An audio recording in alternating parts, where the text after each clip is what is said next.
Ukiona kiongozi yeyote, hata father wa kanisa, akisimama ashike microphone aanze kulia ya kwamba katekista wa msikizi mbele ya kanisa, basi shida sio katekist, shida ni huyo kiongozi. I'm telling you the truth. You cannot be a head master or a principal of a school, ama deputy principal of a school, na uende kwa wanafunzi parade uanze kuambia, oh, unajua prefects hawaniheshimu. Basi kuna shida na wewe. Why is it that kila mtu around you wana complain about you as a person? Wananchi wana complain hawana barabara, wewe uko na nguvu. Aya, viongozi wana complain you are too rude, arrogant and tribal. Hakuna rafiki kwako. Alafu hao wananchi wana complain juu ya barabara, unaenda unasema watu ambao wako karibu sijui na nani wanakuja kunitusi. It shouldn't be about you every time. Talk about wananchi. It can't be wewe ukisimama ni yako. Na hawa je ambao wanalia juu ya barabara, nani ataongea juu yao? Nani ataongea juu ya stima? Nani ataongea juu ya maji? Wewe unasema it is about me. Hii maneno ya selfishness unaiweka ni me, alafu unaiweka ni kwamba ni region fulani peke yake, na ni wewe peke yako. Mheshimiwa Rais sasa hivi vile tunazungumza ako nchi za nje kutengeneza maneno ya Kenya.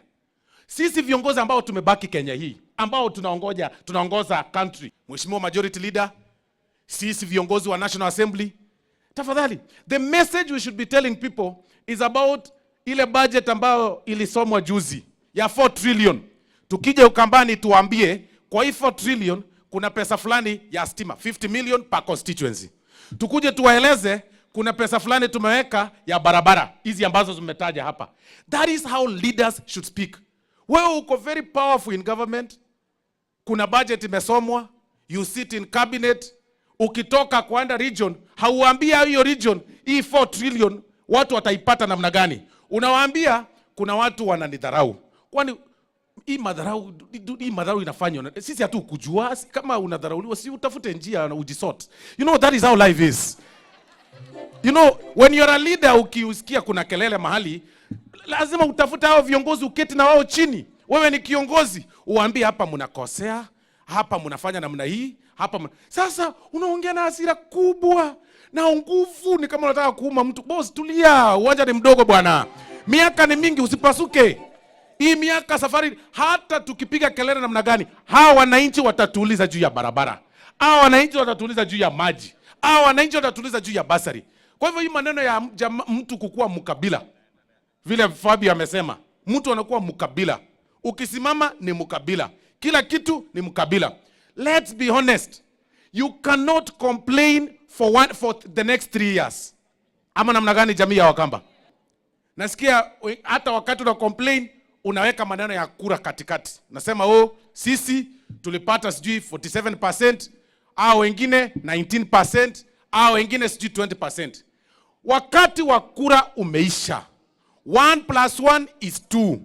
Hata kama kura zilitoka 10,000 Ukambani, hiyo 10,000 ingetolewa kwa ile hesabu national, hata Mheshimiwa Rais angekuwa rais wakati huu.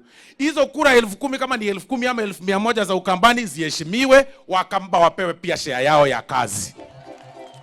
You cannot be using that to blackmail the president. Tafadhali. You can't use that. Kwa sababu hiyo imeisha. Tuanze kutafuta maneno ya mbele. Ama namna gani? Mpaka unapata viongozi wengine wanakasirika ati mtu kutoka hii sehemu amezungumza, ameomba maneno ya maendeleo. Mtu kutoka hii sehemu amezungumza, ameomba kazi. Unasema pana, wewe percentage gapi mlipeana?